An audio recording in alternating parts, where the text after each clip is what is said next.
Niin mä ajattelin kertoa teille kesän 2010 uudesta muodista. Että mä tämmöisen keksin, että tää on varmasti sitten muodissa vuonna 2010 kesällä. Että jos joku nainen ei silloin näytä tältä, niin ei kyllä saa kikkeliä baarista. Että huomatkaa, että tässä on tämmöinen terve rusketus, joka aina kertoo hedelmällisyydestä. Ja sitten on tämmönen tukka, joka näyttää ihan kuolleelta marsulta. Ja tästä hyvät pusuhuulet sitten, että mitkä ei todellakaan niin kuin sovi tähän ruskettuneeseen naamaan. Ja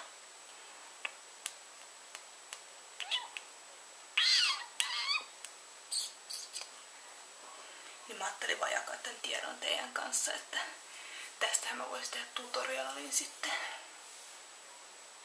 Koska tää on siis niin vaikea meikki tehdä, että tää ei ole mikään aloittelijoille sopiva. Että tässä menee ainakin 45 minuuttia, että tämän saa, vaikka olisikin tosi hyvä tekee.